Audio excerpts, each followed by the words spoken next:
Hi everybody and welcome to Painting 1. Our first project is going to be colorful treats. Throughout the semester, each one of our projects will correspond to a certain principle of design. The principles of design describe ways that artists use the elements of design in a work of art. Do you guys remember the elements of design that we learned about in Art Foundations? Those ones were line, shape, value, color, texture, proportion, and space.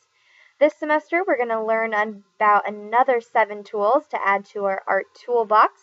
The 7 principles of design that we'll be learning about this semester are balance, contrast, emphasis, movement, pattern, rhythm, and unity. This first painting project is going to correspond to unity, which is defined as the use of elements to create a balanced, harmonious, meaningful artwork.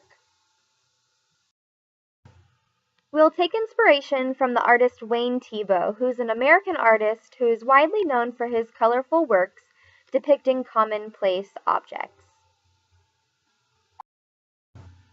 This is Wayne Thiebaud, and this is one of his most famous paintings. He was actually born near here in Mesa, Arizona, and he later on grew up in Long Beach. He didn't really show an interest in art until in high school when he got a summer job at Walt Disney Studios helping with drawing animations.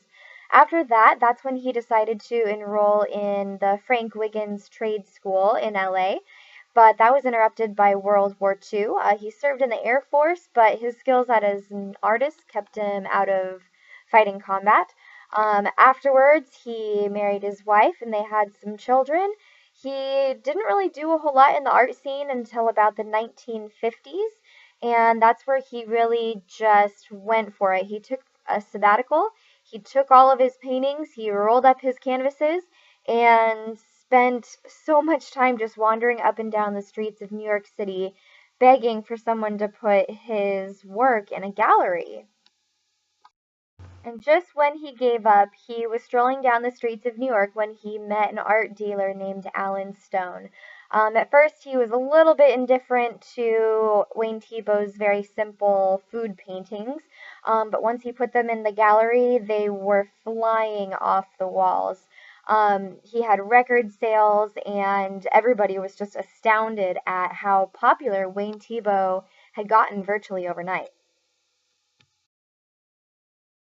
Because he gained popularity during the 1950s, Wayne Thiebaud is officially a pop art artist. Pop art is an art movement that emerged in the 1950s and challenged fine art traditions by including imagery from popular culture. So you guys can see that in his paintings, he's just depicting these everyday scenes. Obviously, he specializes in food, and the majority of his pieces depict cakes and cupcakes and gumballs and different sweets. But you'll notice that these are just commonplace objects. These are not ornate scenes from the Bible or from Greek mythology, something that you might see in a museum. But these are more simple paintings, a little bit retro, of course, and they're just really simple and beautiful. And like I said before, they show the beauty in everyday life. However, he was not very widely liked at the time, and the main reason behind that is because he was depicting scenes from pop culture. Now, pop culture is culture based on the tastes of ordinary people rather than the educated elite. So, what this means is that people were going to art museums and art galleries in New York City and expecting paintings and drawings that are full of meaning, full of life, full of history, and they see Wayne Thiebaud's paintings in there of cakes and sweets and all of these other cupcake things, and they're like, what the heck, where's the real art? So, a lot of people didn't really understand what the purpose of his art was. But little did they know that Wayne Thiebaud wasn't really trying to make a statement or get attention like Andy Warhol at the time, per se. But Wayne Thiebaud was really just trying to depict everyday life in a Norman Rockwell kind of way, and his paintings gained popularity because of that. They were nostalgic in a way because people would look at them and it would remind them of home or the holidays or of family. And so that's why he actually gained real popularity, even though he was out and about in the time of, like I said, Andy Warhol, Jasper Johns, and Robert Rauschenberg. So let's talk about your project. These are the requirements to keep in mind.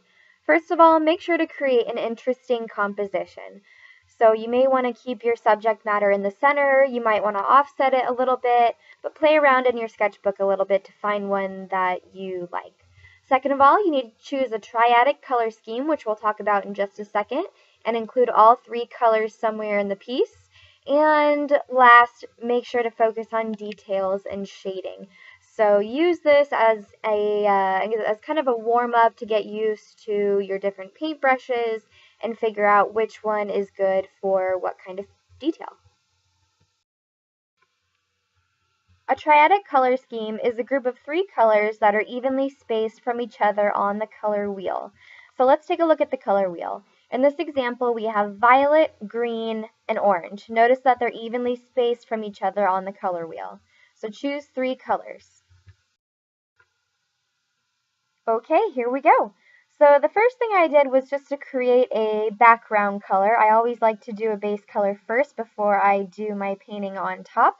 It just helps to create a good blank canvas with a little bit of color, and it also helps to prevent from the white of the canvas popping through your painting, because that's never pretty.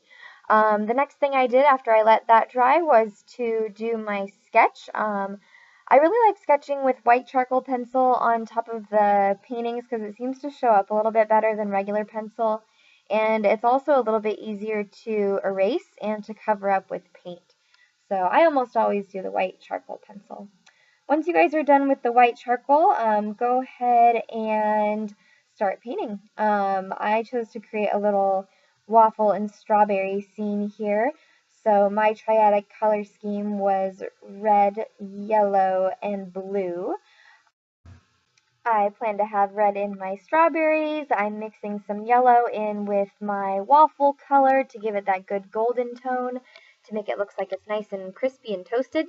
And let's see, my green, that is coming in with the strawberry leaves. So that's how I'm including all of those colors. Alright, so I think you guys kind of get what I'm looking for here. I think this is a really fun project, especially at the beginning of the semester, just to get back into the swing of things. I think it's a really fun project too because you get to paint food. I mean, who doesn't love to do that? So remember to do some sketches in your sketchbook first before you begin painting, and make sure to print off any reference photos if you need those. I always highly recommend it. And once you guys feel comfortable with your sketch and your composition, you can go ahead and get started.